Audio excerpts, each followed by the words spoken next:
It's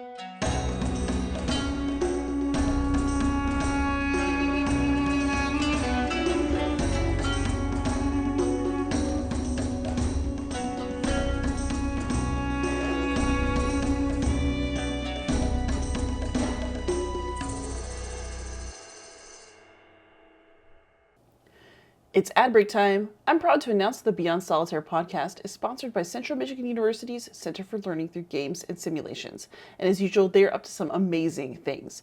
Their next game, Hydrologic Cycle, is currently on Kickstarter, and you should absolutely go and check it out. CLGS also continues to offer classes in partnership with Gen Con. The next course, Jason Fury's Crowdfunding with Confidence, starts on May 6th and will teach you all about board games and crowdfunding. Go check it out. And I'll also include a final plug for myself. If you like the show and want to support it, you can do so by going to patreon.com/beyondsolitaire. Thanks to listeners like you, I've been able to keep upgrading my equipment, subscribing to StreamYard, and more. But for now, let's get on with the show. Hey gamers, this is Liz Davidson from Beyond Solitaire, and this week on the pod I have a very special guest. This is Eduardo García-Molina. He is a graduate student at the University of Chicago in classics, yes? Yep. And I'm just super happy to have you on the podcast because you are an expert on Archaeogaming, among other things. So why don't you tell us like the basics of what you do and then what Archaeogaming is for people who don't know? Yeah, sure. So first of all, thank you for having me on. I'm super excited. This is a great break from, as we were talking about a little bit before we started recording, the dissertation kind of fatigue that I'm currently experiencing as I near the end. But yeah, so I'm doing my PhD in classics, specialization in ancient history. I mainly research the Seleucids, which is one of the Hellenistic empires that formed after Alexander kicked the bucket. One of the bigger ones. Don't tell the Ptolemaic historians that. And actually got into them through gaming because I didn't know about them at all until I played Rome Total War way back when. Oh God, my age is the como se dice, the gray hairs are already forming as I recount the story, and I always recount it to my students. But I played Rome Total War, and I picked a faction. They're called the Seleucids, who are these weirdos with their huge roster, their OP roster that had cataphracts, they had elephants, they had everything. And that naturally snowballed into a fascination with them afterwards.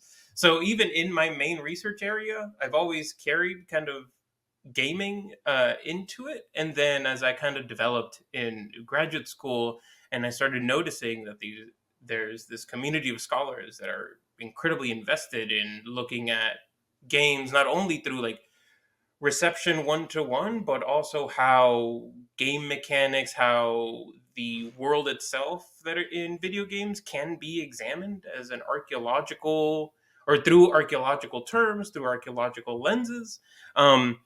And kind of the niche that I am currently in, that I have a chapter in an edited volume coming out, I think this year, possibly. It's one of the things with academic publications. You never know in what state of limbo one thing is until it surprises you in your inbox one morning. A bit of, so for example, I'm super interested in kind of questions about, in my broader research, questions of state power and state infrastructure. So I'm very invested in kind of transplanting that interest into the gaming world. So I've looked at how ancient states are represented in kind of ludic framework. So like in grand strategy games, how the power of an ancient state is translated. I like that word a lot because game mechanics, you know, you can't just look at it and critique it as a historian going, oh, that's inaccurate. No, you have to think about how it works in the kind of ludic environment. So yeah, that's kind of the broader and then the particulars of kind of how archaeogaming or how my research kind of conforms and fits into the greater scheme of archaeogaming. But yeah. So archaeogaming as a term, I've only started to hear it recently. Is this something that's older than I realize it is? And when people use it, what are they trying to communicate? There's different facets of it. I mean, it really got popularized into kind of the verbiage, the academic verbiage with Andrew Reinhardt's publication, where his book is just titled Archaeogaming. I forget the subtitle afterwards. But it's really it can be applied to different things. The one that you see it most often is that I mentioned before, kind of examining ludic environments as an archaeological space, like, you know, looking at how inscriptions are. So, for example, in ¿cómo se llama? Oh my god, I spent my fourth year of my when I was supposed to be writing my prospectus, Elden Ring, like the inscriptions in Elden Ring. None of my dissertation committee is Dude, it's okay. I spent my whole dissertation year writing and then playing Skyrim all day, so it's okay. It's normal. yeah. I'm bouncing around between like Civ 6, turn-based games where I can, write a little bit, take a turn, and go back to it, which is an unhealthy kind of life balance thing, but that's just how it works for me in writing. So yeah, I think that's like the meat and potatoes Archaeogaming, but even then, there's other broader umbrella of like reception stuff under it. I would categorize it, but yeah, I think that's the main one. Is just kind of examining these gaming spaces as kind of archaeological spaces in of themselves, but also kind of the meta, like ET cartridges in the middle of the desert. There's also that aspect of like material culture that's very pertinent to our lived-in environment as well. So you mentioned that you got interested in the Seleucids through Total War. As you went from Total War enthusiast to history enthusiast, how did your feelings about the game change? Like, I know you wrote a chapter about this, but I mean, on a personal level, was that upsetting or broadening, or what did you notice first about things not being quite as you would have That's thought actually from playing the game? No, that's actually a neat question, because honestly, I've always divorced the like I've never had that like knee jerk reaction that you see a lot of like Total War Reddit about like historical accuracy, even though it's very superficial historical accuracy. Some of the claims that are being levied, so for example, like Lorica Segmentata idolatry, when the stuff like that, like I personally, I've always managed to kind of divorce the pleasure centers of playing from the historian brain. I know some people can't. I'm very gracious that I've been able to, and I can just enjoy a game, and then I can just turn it on if I'm like, if I'm looking at it through an academic lens for a presentation or something like that. I can also just sit back and like go, okay, flaming pigs against counter my elephants and Total War. Sure, even though there's only one mention of him in I forget what a tactician and the CEs. Once the dates start counting up, my, my interest starts waning. I'm a good old BCE man. But stuff like that, like I guess I can appreciate also just how much devs mine historical accounts more for like their inspiration. I guess that's one aspect that it's a positive aspect. So I've never had that like negative persnickety, like, oh, they're doing it wrong, and like, sure, but like I'm more fascinated by like, oh god, they like mined Plutarch for this random quote that he said about this one battle, and then they turned it into a unit or like a game mechanic. I'm more interested in like how they mine the historical record for information, and I kind of get giddy. And I've been talking with modders about this because for that chapter, but also for an invited lecture that I gave in California. Um, I wanted to kind of incorporate how modders kind of tried to flesh out the rosters in Rome, in Total War Rome, or something like that. I think one of the modders I talked to was from Rome Total War Surrectum, I believe is the name of the mod. It's on Steam, the workshop right now for Rome Total War Remastered.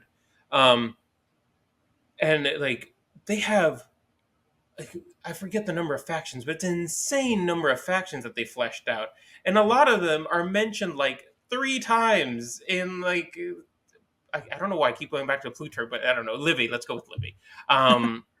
Uh, and they like flesh out an entire faction based off of like these unit mentions. Like they really do their homework. So I'm kind of fascinated in that more than just like the Marian reforms. That's another flashpoint. So Like, actually, I wanted to ask also, sure. how do you feel as a Hellenistic scholar about the fact that your obsession is with a game called Rome Total War? Oh, I mean, you get used to it. The Hellenistic period is really treated as like a middle child. You don't have, Periclean Athens. You can't rest your laurels on that, pun intended. And then you have Republican Rome just taking over the conversation. I mean, yeah, you don't see people on TikTok posting about how they think of the Hellenistic empires every day, as much as I would like that. Um, but it's one of the things I kind of talk about in that chapter because it also triggers something in the players and how the game develops notions of imperialism based on Rome, because Rome is kind of seen as the endpoint of ancient imperialism. Oh, this is imperialism perfected. Romanization, the big ization things, and to a lesser extent with the Hellenistic empires, Hellenization, these problematic ization things that academics have largely skewed. Uh, um, uh, but a lot of like the imperial frameworks are Roman based and then grafted onto like not only the Hellenistic empires, but even the Alexander expansion. The Achaemenid Empire is given like this Roman flavor of imperialism, where to kind of the como se dice, what's that expression? The meat and potatoes of it is just buildings serve as kind of these like cultural conversion things. So you demolish other cultures' buildings and you replace them with your own culture's building, and then they kind of become this font of. They're even given numerical which I find absolutely fascinating. Like every turn, your city gets like 3% more Hellenized at the expense of local cultures. When in actuality, that's just not how that's just not how people work. Like we can don many hats, and ancient empires didn't want to unless like super super like necessary. You wanted to keep like local sites of worship intact because that can help you if you give the temples like money, and the priest can go, oh, this new guy is our like he's great, he gives me money, and they can help in the translation of local gods and deities over to like the Roman deities, even though the Romans were famously like, you know oh, your deity, oh, this is our deity, okay, there's a little translatio going on. But stuff like that, a lot of like the city stuff, everything's very urban, because the interface demands it. Because heck, if you were Rome Total War 2, oh god, the naming conventions when they switched up the what is it now, Sega, Total War Rome 2, I think is like the way that you're supposed to say it now. um I don't know, Rome 2. They try to introduce this like, oh, you have your capital and then you have your little villages to kind of help out. But it's still very like weird way of looking at the empire, that it's just like cities and villages, and these villages are pretty high up there also, in terms of like population and everything. So like the density of rule is very focused on the urban, and then you have this like demolition thing, so it's very like build up buildings. It's very, for the image that I used for the beginning of that presentation, and this was at Long Beach, CSU Long Beach, where I gave this, because they have we were talking about gaming archives. They have a gaming archive there, also.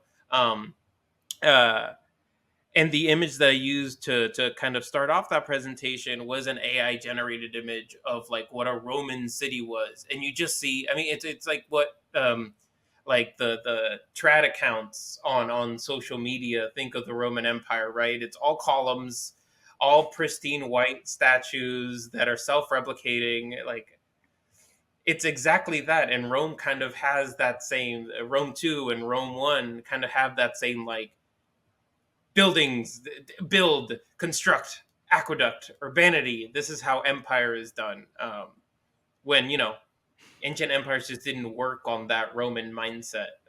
They articulated themselves in a lot of different ways because just ancient states didn't have the same like capabilities that a modern nation state can when it does empire, right? So they had to Yeah. be creative and kind of, power sneaky. I just wrote about this actually for the introduction. One of the words that I very much chameleonic. That's how ancient empires worked. But yeah, Yeah. No, it's super interesting. Like you mentioned, like not only did ancient empires not work, like Rome did. Rome is not the model for everybody, but also Rome doesn't work the way that we make it work. So what does that say yeah, about us? I feel like that's where your paper was going. You talked about things being Weberian and talking about like religion as being seen as a specific kind of cultural influencer. yeah. What do you think the scope is for us to use? I mean, obviously you're studying classics and the focus is on the ancient world. But how much freedom do you feel to like kind of push into, well, what does this say about us? Like it's the mirror of Herodotus, but we're looking in it. Yeah, no, I think it says a lot actually. I mean, that's one of the things because it's easy to just, como se dice? It's easy to just, wave it off and go, oh, this is just, no, but it actually articulates how a lot of us perceive of it. If it, if we're not invested in kind of just reading this horribly dense literature on like ancient statecraft and all that, that is how we naturally see it, because what's more human than kind of looking at something and then trying to articulate it based on what we or either have experienced or at least know about, or is at least more modern in a sense of like 19th century Yeah. 20th century imperialism that still very much leaves an impression on us today.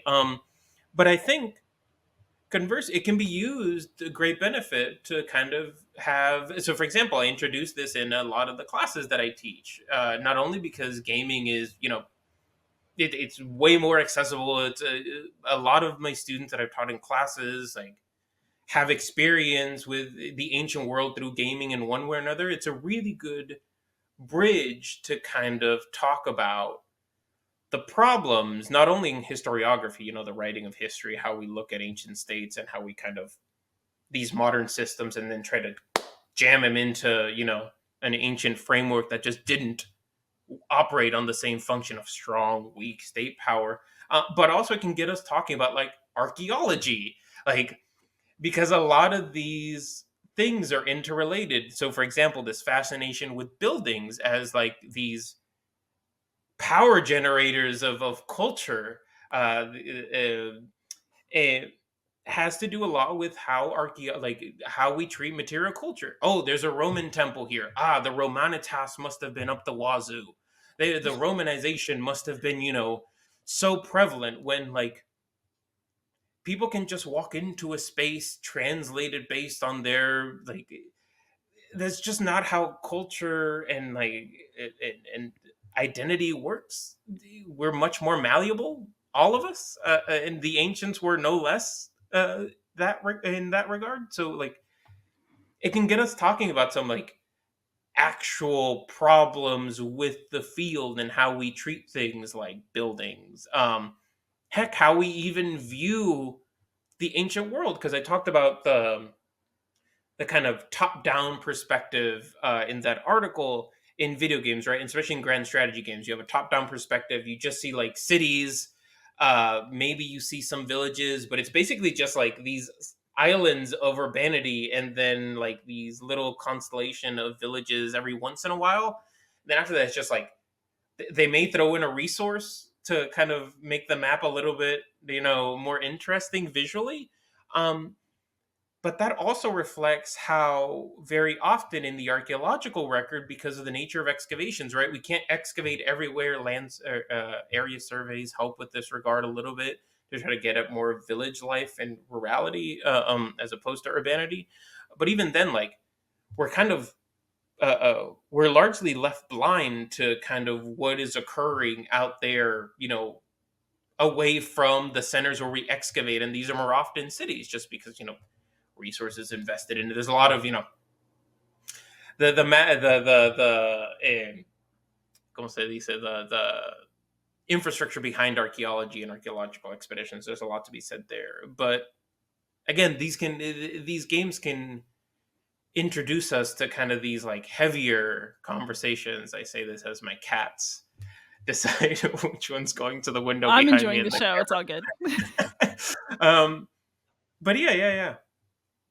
So I think it's really interesting. You mentioned that there's a couple ways we could branch with this, but I'm going to start here. Sure. You mentioned talking about this with your classes, and I will say, so it's really fun to talk to you because you are about to graduate from the University of Chicago with a PhD. I did my undergrad there from 2004 to 2008, Mhm. and nobody ever brought up things like Rome Total War or video games or any of that in Sure. any of my classes. And I think that I would have been delighted.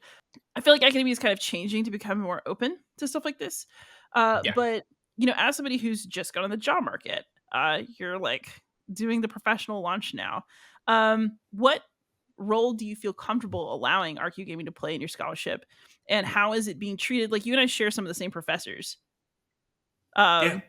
Are they changing too? Like, is this like, is it people who are kind of in our age bracket, um, who are bringing it in? What Yeah. do you see? I think it is that. Still in the department.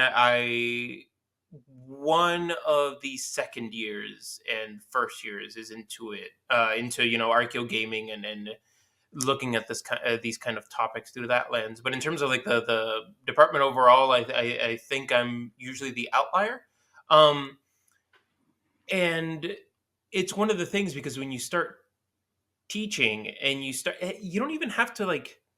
So, for example, I was a TA for a Greek civ course, uh, and we would have lectures with the professor, and then the second class of the week would break off into discussion groups, and then the class would from 60 people. We would split off into two discussion sections, and I would lead one in another room, and the professor would lead one in another room. And even if you just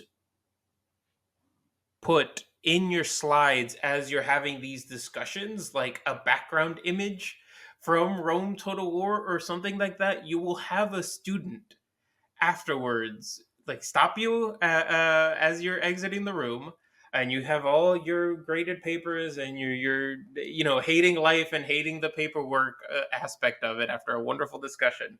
Um, and they'll start talking to you about like Total War and all that. And but you don't even need to kind of boil it down to these like, even though I relish these human components, but also in terms of just professionalization and how to posture yourself.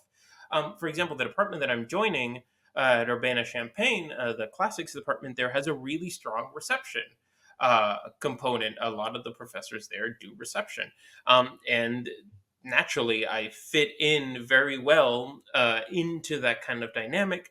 You start seeing these kind of older professors that are have done reception for a variety of things, classical reception on a variety of aspects, and they start to more and more appreciate this kind of growing momentum that's occurring in the incorporation of archaeogaming, the incorporation of game studies into kind of conversations that classics has been having of classical receptions for ages. So you start seeing that kind of them being more receptive and more interested in it, because not only their own interest in reception, but it also opens up departments to a lot of new students and a lot of new opportunities to kind of cross collaborate. So for example, the Urbana Champaign has a game studies component to it that I can naturally see myself building a class to kind of talk about more this interested overlap that I have between, historiography, archaeology, and the aspects there, and also like game mechanics and how they're implemented in the ancient world. So I do think that there is a kind of growing acceptance and a growing, ¿cómo se dice? Eh, viability to kind of incorporating these discussions, but as in everything, in classics, but also just in academia in general. It's a lot. It has a lot to do with how receptive the individual departments and the people there are. But I feel relatively comfortable in saying that it is becoming more widespread as people start to recognize that, oh, you know, these conversations are salient. They can be used not only in their own, but also to kind of introduce people into these greater questions that we're having in ancient history and in classics. Um, yeah, and it also another angle to get students invested in what we do is never a bad thing. Like, you present with you. So, for example, I taught here at Chicago intermediate Greek 3, which is based on Homer.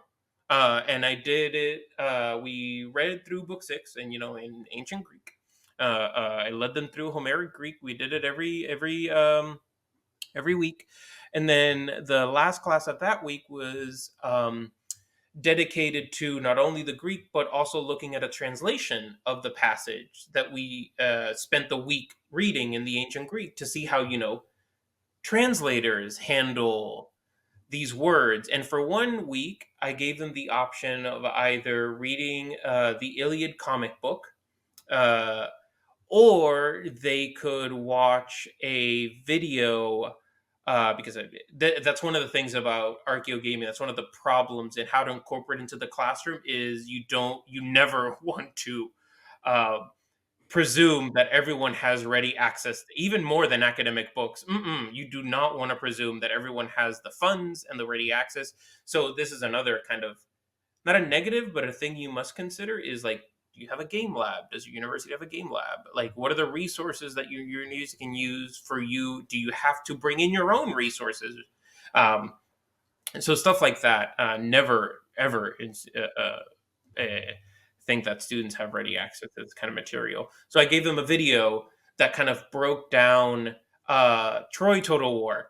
Uh, this fascinating, weird attempt at this like weird branching saga thing that Creative Assembly tried to do and has not gone over well, for a variety of reasons. I think the Pharaoh is their newest saga one. Fascinating, the reception to that one. Um, and I was like, okay, so instead of a direct translation, I want you to look at the factions and look at the bonuses, the faction bonuses that each individual Homeric character has been given.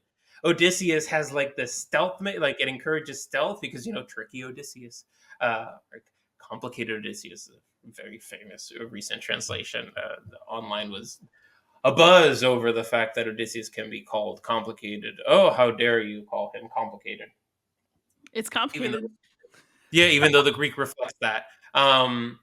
And but yeah, there's different like angle of, even for a traditional, like you can't get more traditional than intermediate Greek 3. Like, we're reading Homer. But even then, like, it invites people to engage with it on another, like, some students at the comic, other students at the, that's fine, because that foments student interest and they bring that interest back into the class discussion. I didn't have to do anything in that class. That's the best thing you can do if you're leading a discussion, because the student, like, nothing is more rewarding and no class is more beneficial than a class where the instructor, if it's a discussion center class, of course, if it's a lecture, then you're doing something wrong. But if it's a discussion, like Friday discussion class, you want them to go off on their own and do these things, and like even bringing games into that allows for some to incorporate that. So yeah, I think overall, in broad strokes, there is a heightened level of reception to game reception, and incorporating that into kind of the toolkit of like ancient history and classics departments in particular. Yeah. So within game reception, so we talked mostly about Total War, but Mhm. what other games have you incorporated into this aspect of your work? And what are the criteria by which you make those choices? Honestly, just like personal, see the criteria for like personal fascination. I mean, that's one of the things, is that we do what we do based off of something in your brain going, "Oh, that's neat," and then you wake up like 12 hours later from the rabbit hole that you're in. Oh God, what if I? Oh no, that actually happened. For I did a panel, Archaeogaming panel for ASOR, another one of these like big academic conferences. Um, eh, and it was on Archaeogaming, and that one was on Pokemon. How the Pokemon games kind of use these ancient um, uh, like visual cues to go, oh, this is old, because that's one of the neat things about Pokemon, right? It began in Japan and then it quickly became more and more globalized. So the game after game, they have to deal with a wider audience, and they have to now develop their own lore. So they're going, oh god, how do we make this more complex but also manageable but also complex, so like, oh, ancient stuff, oh, this temple, how do we make it appear, oh, fluted columns. So a lot of like the visual cues in Pokemon are playing up. You also have like traditional Japanese, so it's a hodgepodge. I don't want to say like, oh, they're just doing fluted columns, and no, it's a hodgepodge because it reflects Pokemon's growing globalization, that they have to talk to a bunch of people and they have to build this like conglomeration of antiquity based on different aspects, and one of those is Greco-Roman antiquity. um yeah. So really, like in terms of the topics, it's really, that's one of the neat things about game studies is like you will always have something to mine, and there will always be something new on the horizon. Like every morning I do my coin search. There's a Seleucid coins online hosted by the American Numismatic Society, and I just put in a random thing and I go, okay, let's look at some coins, see if there's any inspiration strikes, pun intended. But then I also open up Steam and I look to see if there's any Roman, Greek, to see if there's anything new that could possibly. I just found, I forget the name of it off the top of my head because I found it last week, and again, dissertation brain. Oh yeah. But yeah, um, it's this like indie game. It's a Doom inspired shooter FPS, but you play the role of the ghost of Caesar, who is coming back to get revenge on his assassins. But it's a Doom FP, like blocky, chunky graphics, and fast paced combat, and it's yeah, it's like these Does Caesar things. have good little taglines like Kaisu Tegdon? And like Honestly, I have not yet played it. It's on my wish list. They have a demo up. If you search like Coño, I forget off the top of my head the name of it, but if you search like Rome or Caesar, it'll pop up on the newest Steam thing. I think they also did their own like heavy metal soundtrack to it, as one must do for a Doom clone. Um, eh, but there's a lot of rewarding experimentation, and there's also a thriving mod scene that like there's so much to be done. That's one of the things that I really want to incorporate more. Once this is done, and I can get back to other projects, is to see how modders tackle this kind of stuff. But yeah, no, heck, and we were just talking about my growing now fascination with and Magic the Gathering as I slowly sink into it because of these commander boosters. The I forget what it's actually called, like Outer Worlds, or not Outer Worlds because that's trademarked. But like expanding horizons or something where IPs are now being decks are being made with different IPs, and the Caesar deck from Fallout got me into Magic. I bought it last week, and I also bought the Necron one because I'm a Warhammer guy, and Necrons are my favorite, even though they're more Ptolemaic based. There's not really a Seleucid faction in Warhammer that can be a but I'll deal with the Ptolemies. Um, so there's just so much, and it's continually like evolving. There's always something new on the horizon, and there's always interest in it. And so I think like in terms of how I pick the stuff, it's really just what speaks to me. That's one of the great things about it too, is there's a lot of room, so everybody can have like what's that super Hades. Like I played Hades, I really enjoyed it, but it didn't like I didn't feel the need to research it. You know what I mean? I Yeah. could turn off my research brain and just like enjoy it as a thing. But other people are super ham on it, and they both enjoy it, and they see it as a research thing, which is great. I think that's also one of the great things about like studying games, but also playing them, is that it naturally leads to kind of these like paths, or like these oh, I know this scholar's super into this type of like game, and they'll be super interested, so it allows for that kind of like branching path more so than even like I don't know, like your bog standard academic research or something like that, like, oh, I'm into information studies or whatever, what have you. Yeah. So video games are not the only kind of reception you do. We mentioned in some of our pre-chat, and it's just sort of on your online presence that you're also interested in. For example, you told me that you have a chapter coming up about Cuban classical Yeah. reception. How so? What other kinds of reception do you do, just for the people? And then also, how do you think that that links up or cross pollinates with your work in video games? So it's mostly those two. It's mostly like a Cuban reception and gaming reception.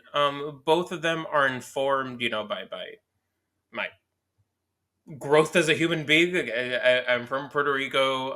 My parents are Cuban. My grandmothers are and grandfathers are Cuban. Um, and games have always been a component of my life, so it's one of these things where, as I research my primary area of research, which is nevertheless informed by my personal experiences. I mean, we just talked about how the Seleucids, I came across them in Rome Total War, and the questions that I ask about empire are neverly informed, but of course never dictated by the experience that I've had in Puerto Rico and under the U.S., seeing how the U.S. systems are in place on the island and how empire develops there. But yeah, so it's those two aspects primarily, and but yeah, in terms of like cross pollination, kind of with the my primary area of research and stuff like that, they allow me to kind of ask question or bring in things that I can then ask questions about. So, for example, a my dissertation's not on this. My dissertation's very dry. It's on archives. I'm very interested in how people experience state archives and how the process of going into an archive, putting your documents, how that interaction kind of shapes Seleucid order. But kind of the second big project that I have is looking at the Seleucid army as kind of a force of acculturation. How bringing these disparate people from all over the empire into this singular body that then goes out on campaign for prolonged periods, very frequently. The Hellenistic kingdoms, oh boy. We think of the Romans as bellicose, but no. There was already enough bellicosity before they came into the picture. The ancient world was just like that. One of the kind of that second project is kind of looking how this force was a force of unification, of kind of social cultural unification, because you're in this armed force. Greek is kind of the main way that orders get articulated, at least from the top down. You can have a guy as an intermediary, and you likely did have a guy going, hey, these are the orders, blah blah blah. But you have this like force that's always out there and bringing people together on campaigns, and a lot of that was brought on by looking at the Seleucid roster in Total War and thinking about how armies move and everything like that, but also like in Puerto Rican soldiers in the U.S. Army. They wear the same uniform. You can't distinguish them, unless they're. I have this one picture that I use. I presented on this. I gave a keynote on this in November. I have this one picture at the end where you have these soldiers, these Puerto Rican soldiers, but they're in U.S. fatigues, right? Because the army naturally forces you to como se dice, to adopt the costume of the army.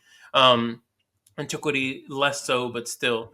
And they're having they're playing the timbales, guiros, and everything like that. They're playing local instruments. And the picture was taken in Guantanamo Bay.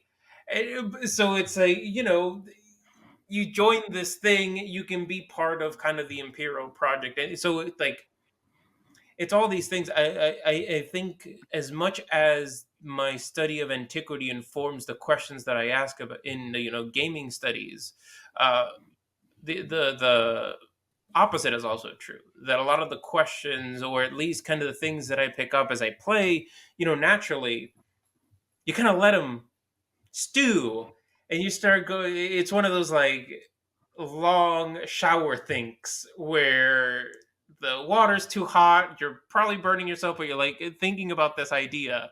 And I've had a lot of those because of both looking at kind of Puerto Rican Cuban material, but also like game studies, and you bring that into the research that you do. So it's one of these things that just like you compartmentalize it when you're on the job market or in your CV or stuff like that. But all these things are just interrelated because it's the same brain. You're the same person. You don't like shut off the Seleucid. I don't don my Seleucid hat, or I guess more appropriately the diadem. Well, you can do the petastos, I guess. That's more Bactrian. Fascination with headgear on coins is also kind of a thing. But also coins in video games is also a thing that I'm super into. So see, like I work on coins, so it's always this like, and I think that cross pollination just makes you a better scholar as long as you realize, as you have to sum up different ghosts for each conversation, but still, like you're a person at the end of it, and like having this stuff is just a neat way to kind of think about it from a new perspective. Yeah. I like it. Yeah, I think it's very tempting. I think especially when you're doing academic work, to kind of present as like this is a very objective study that's based on this hard Oh, evidence. And like, okay, yes, there's evidence, yeah. but every single person who does, especially, I mean, even if you're doing scientific work, you do it because it was something you were interested in. Yeah. Everything that we do is driven by who we are, in the sense that we're all going to gravitate towards what we like. Naturally. Yeah. But it also like people have this perception, as I'm sure you know, that history is kind of this like particular histories. Let's go with that. Are objective. There's never no historiography. The very act of writing a history, no matter how 19th century Prussian you are about it. No, no, no, no, no. Every single time that there is a historical account being penned by even if you're living in the moment that you're like Caesar's battles. Yeah. You think he's impartial? No. Like you just, Look, even if the you want people to were be. happy, right, that Caesar knew what to do when he showed up to Yeah. And now you have these people that think Kaiser in Fallout, is this like, oh, like I he's not like a villain because he's more insidious than that. Because the thing that he's selling in the Fallout games, the thing that he's selling is civilization. The problem is, and rule and like order of law. And yeah, the problem is for whom? So it's just these thing where um yeah, it has a lot to do with just the nature of the questions that we ask in or how we write histories has always been informed by like our life experiences. No human being is able to like detach themselves. You're not a robot. like Actually, Yeah. no, I'm kidding. So this actually leads No, me no. to another question though, which is, the other thing is I find very, very interesting, especially about video games and reception studies, is that a lot of scholarship now is being sort of conducted by talking to people who are doing mods, talking to people who are on Reddit, looking Yeah. at comment threads. How how do academics need to adjust in terms of both their perspectives and how they engage now that I guess kind of like the barriers between, well, I'm an expert and I'm at this university and I know this research, like I know what I'm doing, but I'm also interacting with, maybe dependent on, lay people essentially for Yeah. research interactions. How is that going to change academia? How's it changing it now? And how do we handle all of that in a way that's both respectful and responsible? I think we've gotten, well, some have gotten better about it. I mean, you always see that post, "Hi, historian here," at the end of the thing, and it's already an appeal to, I have read blah blah blah da da da da da da da, and that's all fine and dandy. Um, the problem is that a lot of these conversations also have to do with just the nature of the university itself and the kind of changing aspect of it as it caters, as prices soar, as departments close and shutter, and you have not only, but this term kind of has a pejorative, kind of like, the como se dice, the armchair historians. You have people on YouTube that do video essays on this kind of material, but you also have. So it's not only, again, I'm voicing the voice of the. This is not my personal, but I'm voicing the voice of the dismissive academic. You not only have the hoi polloi, um, but you also have, and professors, but you have growing, and this is just an unfortunate casualty of just the nature of, academic staffing and the job market. You also just have a growing number of people that are no longer in the como se dice, the rat race, or like, I don't Yeah, know, the the traditional Game of pipeline. Thrones, I don't, some horrid roll of the die system that is like academia, in terms of where you end up and land. So I think that is another aspect of it, that has greatly facilitated kind of bridging this gap. Unfortunately, because we would have these impassioned scholars in departments, but, you know, as universities do what they do, and hypocritically shrink departments, cut everything down, become more business oriented and stuff like that. Um, you start having this kind of third intermediary of people that have made it more their passion to bridge this gap, and I think that is a wonderful thing. That is, sorry, my cat is just randomly meowing, as they're wont to do. He's got opinions, He it's cool. see, he put himself on the tippy top of the cat tower, so now he's lording over like the Eye of Sauron. eh, pero uh yeah, in terms of kind of extending the hand, or kind of having people more and more involved in these academic, air quotes, discussions, you are seeing like conferences and workshops that are attempting to bridge this gap more and more. So as much, there's always a want to turn towards pessimism, and I understand that, because what, you spend 6 years, more than 6 years. I mean, heck, I've been in this now 10 years, since I started my bachelor's, and then I did my master's, and now I'm doing the doctorate. So everybody, we're passionate about this.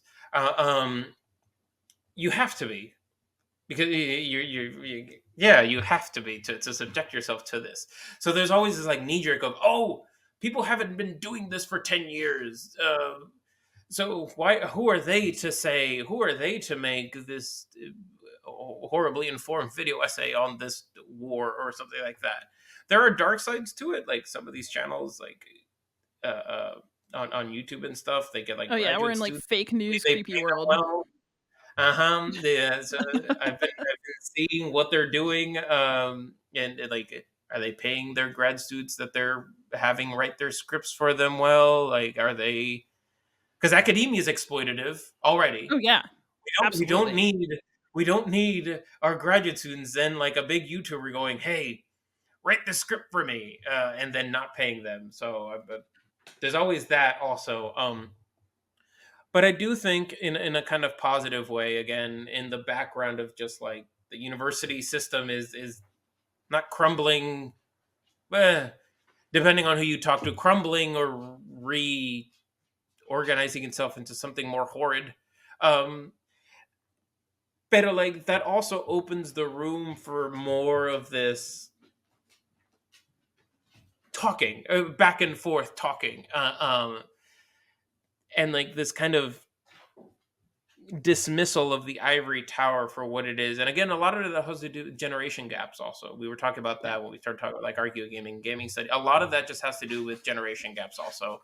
Um, uh, but yeah, I don't know if the cat now has the zoomies.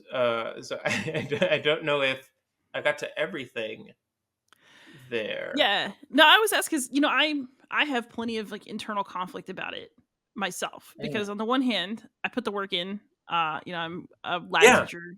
I know what I'm doing. Also, my PhD is in ancient Christianity. I've taught New Testament many times. Yeah. So the Oh, number of Jesus. opinions, very much Jesus.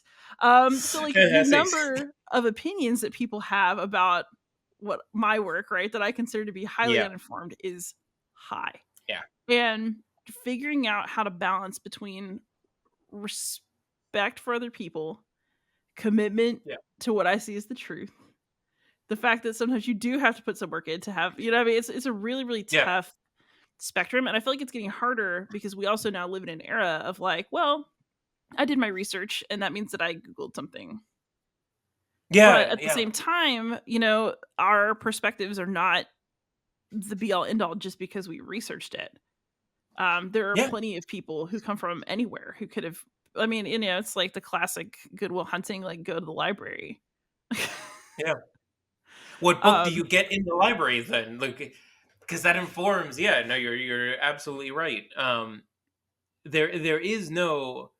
I th- no, I share your conflicting because on the one hand, yes, we don't need this like you ineffable like academic person. You get these like academic superstars every now once in a while pop up. No, they're not infallible. Like just yeah, because they wrote a book on it does not yeah, mean. So I think the problem is that yes, we should like that's great because everybody should be questioning to different degrees what people are saying because it's just the nature of it. Okay, what source did you use? Okay, what is that? The problem is that people go into source material and source criticism without the toolkits that because they think oh history is just reading. No, it is, but it's reading. It's not like I don't know. Let me read some Livy. Let me tell you this particular date. I mean, you still have that like modern thing that history is just a, and some people just want it to be that an uncritical view, but that's just not how history does. But the problem is that people then go, yes, because I read this Wikipedia page, or I don't know, I read this one book on it where the author, and then you don't look at the footnote or the end note. If it's a book, it probably has a damnable end note. Um, uh, and a lot of like you start seeing like open access is becoming more and more of a thing. Some I have yet to wade into the publishing water, so my ability to speak on publishing practices is a little bit. I've done some like talking to publishers, but nothing more than that yet. I'm still finishing the dissertation. Um, so open access does help us. I mean, there's also sites where academic books can be gotten. I'm not going to say the sites, pero there's. say I might have a Okay. collection of very legitimate PDFs hiding on my Google Drive. Yeah, no, Like nothing. I've totally always gone to the library. Yeah, I've totally always made the physical effort to go to the library instead of convenience of finding a very popular book online. Um, uh, but yeah, it's difficult, and especially because as we know, history is becoming more and more like weaponized, and like what is on authority is being more and more questioned, because now it's not only you're a historian, are you a woke historian?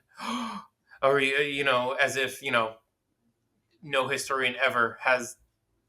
Again, it's just the nature of what people think history is. It's never been just this. Yeah. Even in the analytic tradition, what do you include in a date that happened, and what you don't include in a date that, like, any single attempt to write down historical information is an act of, like, agency.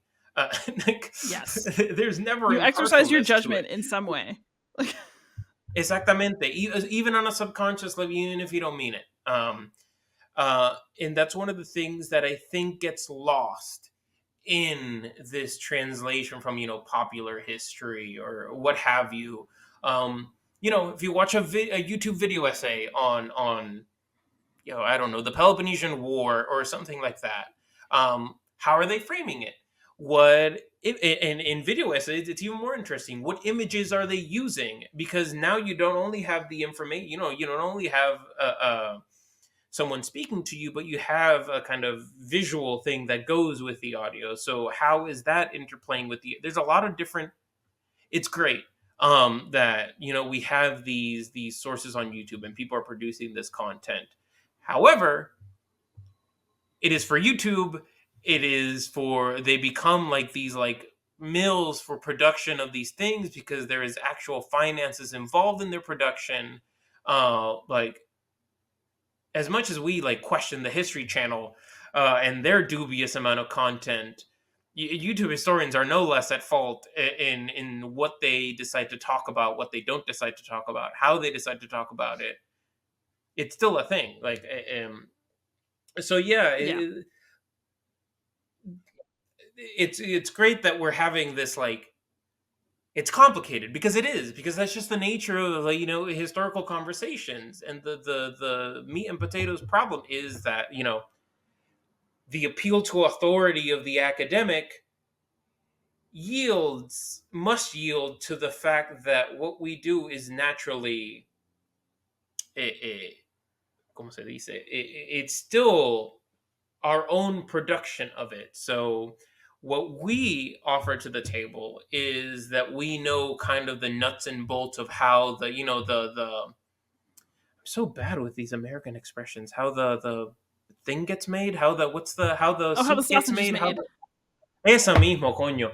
How the sausage gets made. We know a little bit more about, the trends behind it, how people have viewed history, like historiography is a thing. I think that's one of the great things about kind of this is kind of why I'm so interested in game studies, is then we can bring out these greater historiographical questions into the discussion, aside from you know oh, here the armor is wrong because, of course, the reform did not occur until da, da, da, da, da. That's great and all, sure, there's a time and a place for that, but there's also, like, more substantial conversations that we can have about just, like, how devs like take history and historiography and kind of fit and translate it. I like translating because translating doesn't have, like, negative connotations. They translated it because they're not doing this out of malice, of course Yeah.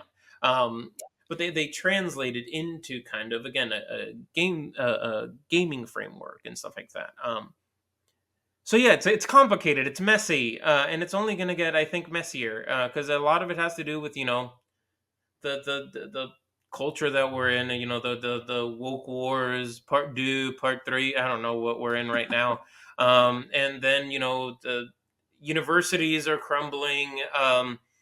There's also questions about content on TikTok and YouTube, like monetization. What does that do to history with a capital H? So, like, it's messy.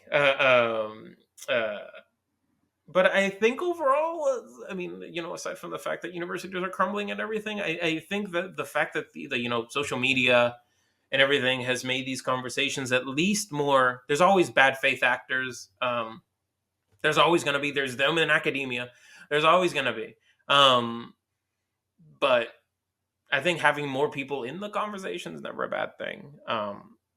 If the problem is then, when people don't know, they go into the conversation mid-conversation. They don't realize that conversation's been ongoing since antiquity. You know what I mean? Like, Yeah. yeah. Well, I mean, But even like, within academia itself, like we're forever in negotiation with each yeah, other. it's always a conversation. Yeah, yeah. I like it. So there's so much more we can talk about actually, but I want to respect your time. So I will just ask the question I always ask people, which is, what games have been bringing you joy recently? You hinted at it, but we can gush a little bit here. And there's been a couple. What is this one called? I have it on my desktop. Age of Wonders 4. I have been playing a lot because that one is just a very nice, again, turn-based, because turn-based lets me think that I'm enjoying life and then go back to the dissertation writing afterwards. So I can take a turn and go, oh, dopamine. And, or is it dopamine? Which, yeah, right? Yeah. And, oh, fun. Oh, dissertation. Uh, I have now, in terms of kind of recent fascinations, Warhammer is looming on the horizon because the department that I'm joining has actually a fair number of people that are into Warhammer. And again, like when I was a teenager, I used to play a lot of it. Tomb Kings and Necrons. I know the ancient historian going with like the two most like obvious nods. Pero Tomb Kings, at least, for the tall or for more ancient Egypt, and then I like my Necrons because at least modern Necrons are more Ptolemaic. I will die on this hill. Modern Necrons are more Ptolemaic in their regards, but also now magic. I am very quickly developing an unhealthy habit with it, as it appeals to my like necromantic leanings.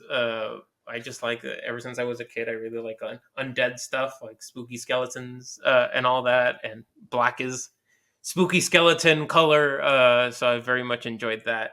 And also just looking at how I was looking at them this morning, how in the Caesar deck they kind of so I initially bought the Magic the Gathering Fallout Caesar inspired deck because I'm like, oh, I can look at it for like reception stuff. I tricked my brain into going, oh, you can make this into a work thing. And then quickly spiraled into not a work thing when I bought the Necron deck, and then I'm planning to go with my partner afterwards downtown to get some card stuff. But like, I don't know. It's really neat that like, I don't know. They have the decimation, the Roman practice of. I don't know if that'll show up on the camera, but it's Legate Lanius, Kaiser's ace, and they turned Decamatio, this like punishment, this semi-mythical, because of course we can nitpick about, was it actually implemented?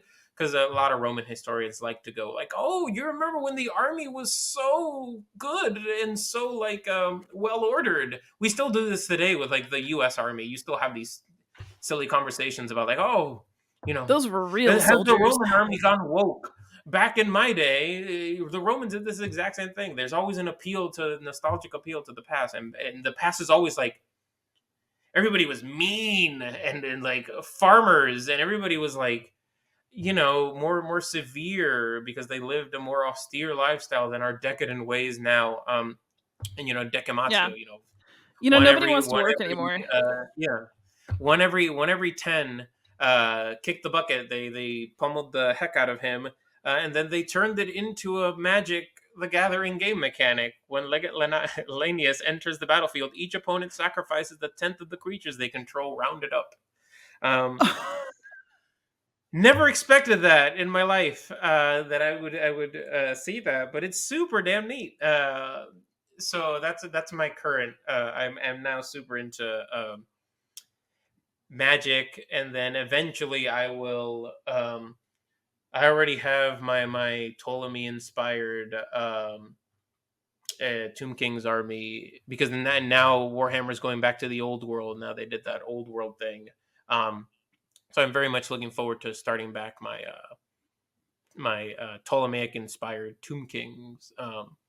And speaking of mods, there's a mod for Total War Warhammer 3 that introduces a new faction where you have just skeleton hoplites and stuff like that. So there, if you want to, what is it? What's his name? Is it Harryhausen? I always get right. Ray Harryhausen, the one who did the stop motion skeletons that's super famous, and he did like the stop motion Medusa. He did all this clay things. So if you want to do your like, I think it's Harryhausen. Apologies Ray if it's like, Harryhausen, yes. Ray Special Harryhausen. Okay, it's one of those names that you think is fake until you say it enough.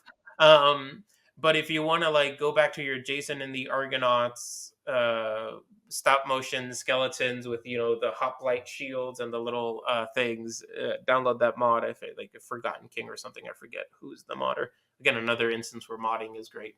But yeah, those are my current fashion. Magic the Gathering and then Warhammer will forever loom on the horizon as I can actually, get back to painting and enjoying the hobby more. Fantastic. And if people want to follow your work online, where can you be found? Oh, I'm on Twitter. Why would you subject yourself to my puns? But I'm on Twitter. That's basically it for the moment. I have a blog, but I haven't updated in a while. Once I get, all my writing focus has to go to the dissertation, and once that's defended, I can get back to some casual writing that I hope to get back into. But yeah, Twitter, and then I'm always up for emails or anything like that. I'm on the UChicago Classics, but as I said before, next year I'm going to be starting in a new department in Urbana-Champaign. So if you want to, any emails or anything like that, any follow-ups, you can check on the class. I don't know my email yet. They haven't given me an email yet. So yeah, that'll probably be the best way to contact me, is through there. Yeah. Fantastic. I, of course, for those of you out there, can be found anywhere as Beyond Solitaire. Eduardo, thank you so much for coming on. This is an absolute delight, and I am very much looking forward to everything that you've got coming next. No, thank you. Thank you for having me. This is great. This is a really wonderful way to start a Saturday morning, actually. It's really nice chat. And now I'll be sending you back to the New Brutalist library. No, all my things are online. I don't think. Oh, Shiza, I think I do have to get a book. I have the tab open. Shiza, oh. Say hi to the wonderful Regenstein library for me. Oh, I will. Domineering facade. Yeah. And for those of you who are out there, thank you so much for watching or listening. Please like, subscribe, comment, ask questions, and most of all, happy gaming.